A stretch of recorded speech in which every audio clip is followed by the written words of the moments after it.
What was your question for Congressman Pocan? My question for him is, now that they have made pensions assets, your 15% thing, 15% of people have assets. That's fine. Have pensions, but now they're assets. What is Congress planning on doing about that, and what would you do about that? And next question.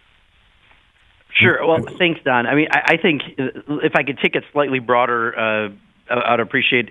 I think one of the issues we just have to talk about are pensions, period, because for so many years, people had much of that provided by often a good family supporting wage from a union job, and they had their pensions there.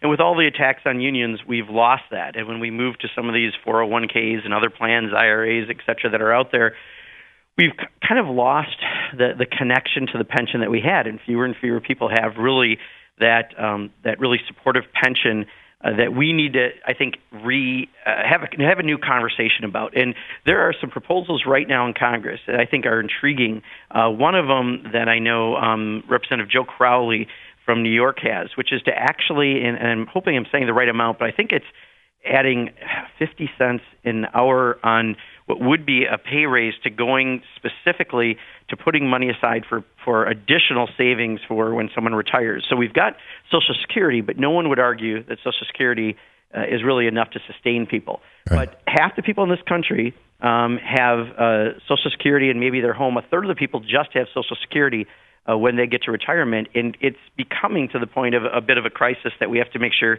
people are taken care of. Right. And while I think there are some really good provisions to strengthen Social Security, including one that Representative John Larson has to get us to a different way of doing the increases to do instead of the chain CPI that would have cut it, this is a consumer price index /E for senior citizens that focuses on things they spend more money on, including things like medicine, et cetera, but also provides a real increase in benefits and pay. And I think that part of the conversation we need to have this presidential campaign and for all the congressional races is how are we going to strengthen Social Security and Medicare. Right. I don't even want to go where the Republicans are and still trying to cut that. Right. And how do we get that done? And then how do we have a bigger debate about the lack of pensions that are out there that took so many people into a more comfortable retirement that is just lacking now. Well, and I think what Don was pointing out is that back before the Reagan Revolution, corporations, the IRS rules were that a corporation had to book pension obligations as liabilities on their books.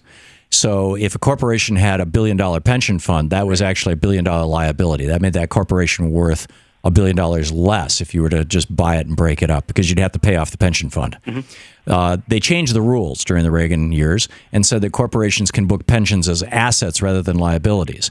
So all of a sudden, it became possible and profitable to buy a corporation. So now you've got a corporation. Literally the next day after that rule change, you had corporations that used to have $1 billion liability. Now they have $1 billion asset.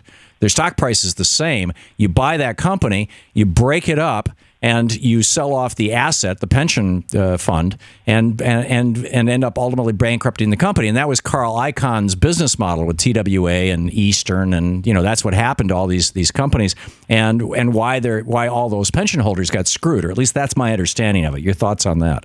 Yeah, and it's that, and we saw I think of the classic example during 2 years ago in the omnibus when there were some changes that happened to pension law. There's the example of the Teamster pensions, which was again one of those that was at risk, and then UPS came in and did a negotiated settlement, and when that law came through, a lot of people lost a lot of value in their pensions.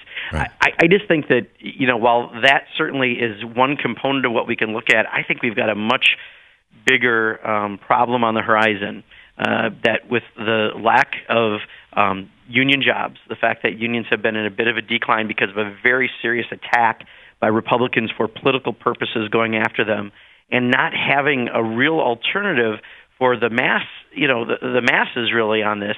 We're going to have more people relying on Social Security, and we need to find a new way to invigorate pensions. And I know one idea that's been brought up in my state is we have a great pension system that Scott Walker tried to change, and he just got blasted from every angle on it.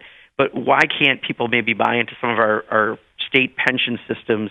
They're strong. They're valuable. It's like a public option, a pension public option. Exactly. And I think those are some of the future options I'd like to see us talk about. Fascinating stuff. Congressman Mark Pocan.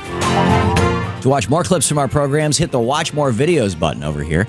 And please be sure to hit the handy-dandy subscribe button so you'll always be up to date. Tag, you're it.